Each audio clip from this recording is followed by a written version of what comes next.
এই ওয়ার্কআউটটা করলে ব্যাক পেছনটা খুব শক্ত হবে, মজবুত হবে। পাটাকে এইভাবে স্প্রেড করে দিয়ে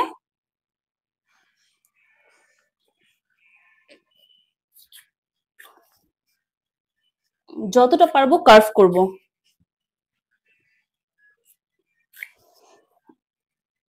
এক এক দিকে 15 বার করব।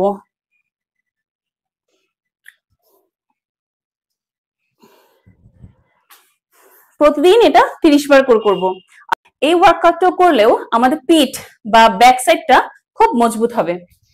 আমরা এভাবে শুয়ে পড়বো, সোজা হয়ে শুয়ে পড়ে হাতটাকে এভাবে রাখবো, রেখে যতটা পারবো পিঠটা বাকি উঠাবো। 1 2 3 4 5। এটা আমরা 25 থেকে 30 বার করব আমাদের পিঠ শক্ত বা মজবুত করার জন্য। শুয়েই আরেকটা যেটা ওয়ার্কআউট করা যায় সেটা হচ্ছে আপনি শুয়ে পড়বেন, শুয়ে পড়ে এর আগে তো এটা করেছি, এবার যেটা করব এইভাবে ব্যাক করে হাতটাকে স্ট্রেট।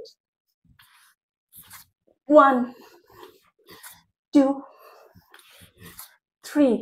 পিঠ একদম মজবুত হয়ে যাবে, কোনো ফ্যাট থাকবে না। 1 2 3। সাথে বগলে যে সেলুলাইট ফ্যাট থাকে সেটাও চলে যাবে। প্রতিদিকে 15 থেকে 20 বার করবেন, আর দেখবেন ব্যাক ফ্যাট চলে গেছে, বগলের নিচে যে ফ্যাট সেল সেটাও চলে গেছে। নেক্সট আমরা ব্যাক ফ্যাটের জন্য যেটা করব, এভাবে দাঁড়িয়ে গিয়ে হালকা বেন্ড হব, ডাম্বল নিব, নিয়ে হালকা বেন্ড হয়ে হাঁটুটাকেও হালকা বেন্ড করে নিব, নিয়ে 1 2 3 4 5। এটা করব 25 টাইমস। আমাদের ব্যাক একদম স্ট্রেংথেন হয়ে যাবে, শক্তিশালী হয়ে যাবে। ব্যাক ফ্যাটের জন্য আরো একটি শক্তিশালী এক্সারসাইজ, যেটা হচ্ছে বার্ড ডগ টু নি। এভাবে করে অপোজিট হ্যান্ড অপোজিট নি, 1 2 3 4 5।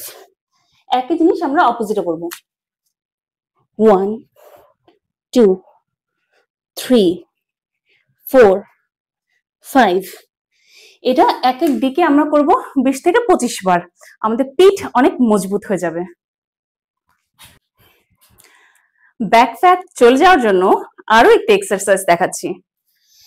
এইভাবে ডাম্বেল নিয়ে আমরা যতটা পারবো এই পশ্চারে থাকবো, থেকে 1 2 3। ডান সাইডে 15 বার, 1 2 3। বাম সাইডে 15 বার। ব্যাক ফ্যাট চলে যাবে, আর্মসও মজবুত হবে, ব্যাকও মজবুত হবে। এমন আরো ভিডিওর জন্য আমাকে ফলো করুন।